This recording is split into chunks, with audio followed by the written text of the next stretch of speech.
குடும்பத்தினரை திரும்ப தாயகம் அனுப்ப உத்தரவு. குவைத்தில் அதிக சம்பளத்தை காட்டி குடும்ப விசா பெற்று பின்னர் குறைந்த சம்பளத்திற்கு வேலைகளை மாற்றிய வெளிநாட்டினர் குடும்பங்கள் 1 மாதத்திற்குள் நாட்டை விட்டு வெளியேற வேண்டும் அல்லது விசா பெற தகுதியான சம்பள வரவை மீண்டும் 1 மாதத்திற்குள் பூர்த்தி செய்து அவர்களின் நிலைமையை சரி செய்ய வேண்டும் என்று உள்துறை அமைச்சகம் எச்சரித்துள்ளது. நாட்டில் கடந்த ஆண்டு ஒரு புதிய சட்டம் அமலுக்கு வந்தது. வெளிநாட்டினர்கள் தங்கள் வாழ்க்கை துணைவர்களின் குழந்தைகளின் குடும்ப விசாக்களில் அழைத்து வருவதற்கு குறைந்தபட்ச சம்பள வரம்பு 800 தினார்களாக நிர்ணயித்தது.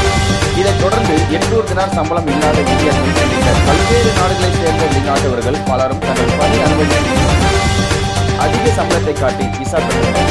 பின்னர் அவரது குடும்பத்தினர் குவைத்துக்கு வந்த பிறகு வேலைகளை குறைந்த சம்பளத்திற்கே மாற்றினர்.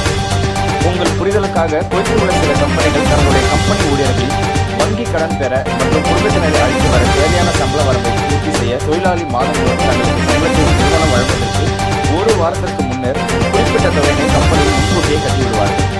இதையடுத்து சம்பளம் போடும்போது சம்பந்தப்பட்ட தொழிலாளி குடும்ப விசா அல்லது வங்கி கடன் பெற தகுதியான விதத்தில் தொழிலாளியின் வங்கி கணக்குக்கு முன்கூட்டியே கட்டிய தொகை மற்றும் சம்பளம் இரண்டையும் சேர்த்து நிறுவனம் போடும்.